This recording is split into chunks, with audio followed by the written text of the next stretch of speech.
de son père. Cette dernière revient sur les fameuses vidéos des dernières heures qui auraient fait l'objet de transcription. Selon elle, la thèse du tueur au scooter est une invention. Mohamed Merah aurait été un agent des services français et c'est pour cela qu'il aurait été éliminé.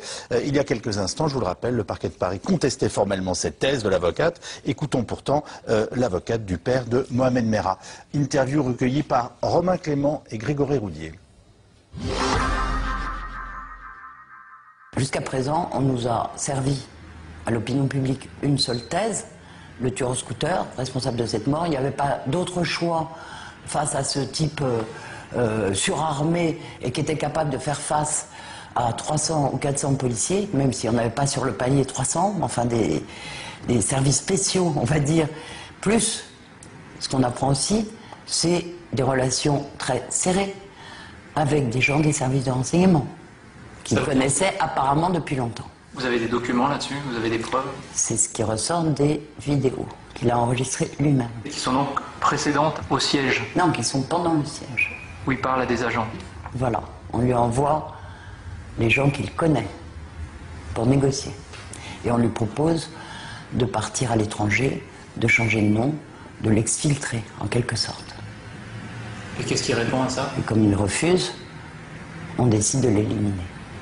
Ce qu'on comprend, c'est que Mohamed Merah est quelqu'un qui est piégé, qui n'est pour rien, enfin grosso modo, hein, qui n'est pas responsable des accusations contre lui, et qui réaffirme plusieurs fois: pourquoi est-ce que vous me tuez? Je suis innocent, vous le savez. Innocent même des 7 meurtres. C'est sans doute ce qu'il veut dire, oui. On ne pourra jamais en savoir plus, puisqu'ils ont choisi de faire en sorte qu'il ne puisse plus jamais parler. Mais comment vous expliquez que si Mohamed Merah n'était pas l'auteur des tueries, il soit en possession et d'armes à feu et de films qui apparemment montrent des assassinats? Vous vous souvenez de l'affaire des Irlandais où M. Baril, à l'époque d'ailleurs, s'était fait remarquer avec M. Proutot, et il s'était avéré que cette soi-disant découverte d'une cache d'armes formidable qui mettait en cause des membres de l'IRA, les Irlandais, c'est des armes qui avaient été déposées par l'équipe de M. Baril et de M. Proutot au domicile de ces Irlandais. Ça arrive quelquefois. Hein. Moi, ce que je trouve qu'il serait digne, c'est que le parquet, qui a tous les moyens, que n'ont pas des avocats, on va dire, aille au-delà du mur de verre un peu opaque que les services de l'État opposent toujours aux recherches judiciaires.